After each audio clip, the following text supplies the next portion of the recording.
Let's go live to Havana, Cuba. CNN's Patrick Oppman is on the island for us tonight. So, Patrick, what is the mood like there on this historic day? Yeah, there's some excitement. There was perhaps a little bit of confusion because, of course, this morning, just like in Washington, D.C., where the Cuban embassy officially reopened, the U.S. embassy, after 61 years, after 54 years, reopened here. It was closed down in 1961. And a lot of Cubans and, frankly, a number of Americans, about 100 all in all, came out this morning thinking that something would happen. The flag might be raised.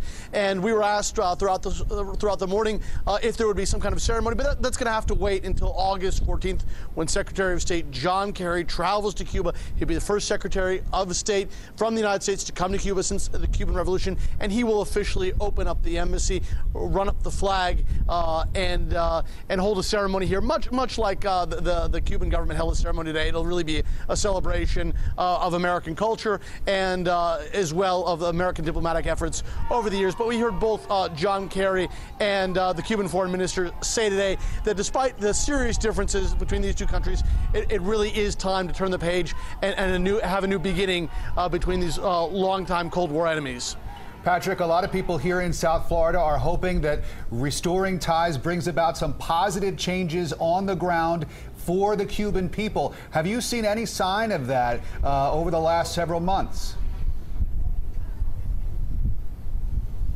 You know, you see small things. Change doesn't come here very quickly, of course.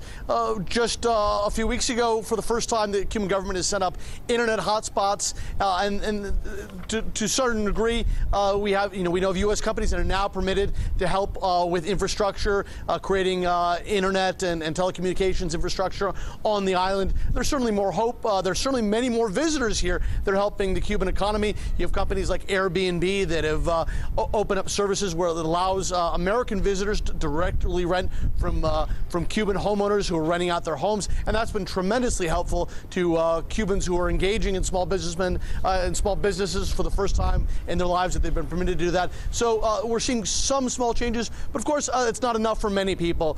But for Cubans, there is a tremendous amount of expectation that their lives will improve once you have a U.S. embassy here, and looking towards the future when the U.S. embargo might possibly be lifted. All right, Patrick Oppman reporting live for us in Havana, Cuba tonight. Thank you.